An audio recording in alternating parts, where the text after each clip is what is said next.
আসলে ধন্যবাদ আপনাকে। বিসমিল্লাহির রহমানির রহিম। আজকে আসলে আমাদের এমন একটা পরিবেশের সৃষ্টি হয়েছে, বিগত 5ই আগস্টের স্বৈরাচারী হাসিনার পতনের পর বাংলাদেশে একটি গণতান্ত্রিক পরিবেশ সৃষ্টি হয়েছে এবং এই পরিবেশ সৃষ্টি হওয়াতে আমরা অত্যন্ত আনন্দিত এবং আমরা আশা করব যে বাংলাদেশে একটা গণতান্ত্রিক সরকার ইনশাল্লাহ অচিরেই কায়েম হবে এবং বাংলাদেশে একটা নির্দলীয় সরকার কায়েম হয়েছে এবং এই অন্তর্বর্তী সরকারের অধীনে একটা নির্বাচন হবে এবং সেই নির্বাচনের মাধ্যমে একটি গণতান্ত্রিক সরকার প্রতিষ্ঠা হবে বলে আমরা আশাবাদী এবং আমরা আশাবাদী যে বাংলাদেশে এখন আর খুন, গুম, হত্যার রাজনীতি বন্ধ হবে।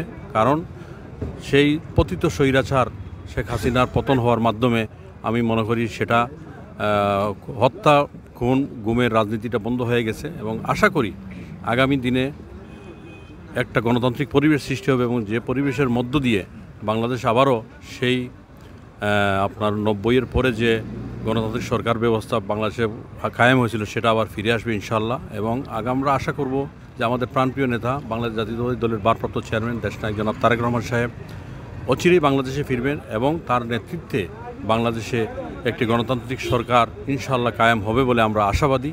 এবং আজকে বাংলাদেশের মানুষ কথা বলতে পারছে, আজকে মানুষের মৌলিক অধিকার মানুষ ফিরে পেয়েছে মোটামুটি, এবং গণতান্ত্রিক সরকার যখন কায়েম হবে তখন আরও বেশি মানুষ ইজি ফিল করবে এবং মানুষের গণতান্ত্রিক অধিকার যখন ফিরে আসবে তখন সবাই ঐক্যবদ্ধভাবে দেশ গড়ার কাজে অংশগ্রহণ করবে এবং আমি আশাবাদী যে বাংলাদেশ একটি উন্নয়নশীল দেশে পরিণত হবে অচিরেই।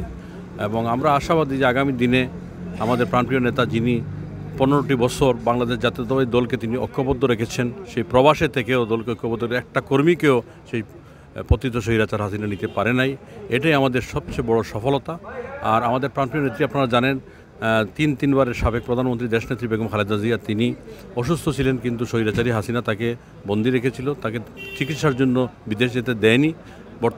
বর্তমানে উনি এই অন্তর্বর্তী সরকার কায়েম হওয়ার পরে তার মিথ্যা মামলাগুলি চলে গেছে এবং তিনি ফ্রি হয়েছেন, মুক্ত হয়েছেন এবং তিনি লন্ডনে গিয়ে চিকিৎসাধীন বর্তমানে আছেন এবং ওনার শারীরিক অবস্থা অনেকটা উন্নতির দিকে এবং আমরা আশাবাদী যে উনি অচিরেই ওনার চিকিৎসা সম্পন্ন করে সুস্থ হয়ে বাংলাদেশের 18 কোটি মানুষের নেতৃত্ব দেবেন বলে আমরা আশাবাদী ইনশাআল্লাহ।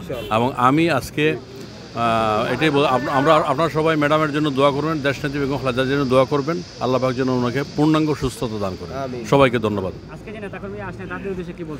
আজকে যারা এখানে এসেছেন, আসলে তো আমি হঠাৎ করে চলে এসেছি। আমি আসলে দেশে আসার কোনো কথা ছিল না, আর কিছুদিন পরে আসার কথা ছিল, কিন্তু আমি উমরা করার জন্য কিছুদিন আগে লন্ডন থেকে সৌদি আরব গিয়েছিলাম এবং সৌদি আরব গিয়ে আমি মানসিকভাবে চেঞ্জ হয়ে চিন্তা করলাম যে আমি এখন একটা দেশে যাই। দেশে যেহেতু এখন একটা ইন্টারিম গভর্নমেন্ট আছে এবং দেশে এখন আর খুন, গুম বা নির্যাতনের কোনো পরিবেশ নেই, একটা গণতান্ত্রিক পরিবেশ সৃষ্টি হয়েছে। তো আমার নেতাকর্মী যারা আছে তাদেরকে দেখব, তাদের সাথে কুশল বিনিময় করবো, এই জন্যই এসেছি। এবং আজকে খুব ভালো লেগেছে এই স্বল্প সময়ের মধ্যে যে আপনারা যারা এসেছেন এবং আমাকে রিসিভ করেছেন, আমি অত্যন্ত আনন্দিত এবং আপনাদের কাছে আমি কৃতজ্ঞ এবং আশাবাদী আপনারা আগামী দিনে এই দলকে, শহীদ রাষ্ট্রপতি জিয়াউর রহমানের দল, বাংলাদেশ জাতীয়তাবাদী দলকে আপনারা শক্তিশালী করবেন, আপনারা দেশনেত্রী বেগম খালেদা জিয়ার হাতকে শক্তিশালী করবেন এবং আমাদের প্রাণপ্রিয় নেতা ভারপ্রাপ্ত চেয়ারম্যান দেশনায়ক তারেক রহমানের হাতকে শক্তিশালী করবেন। এইটাই আমার আশা।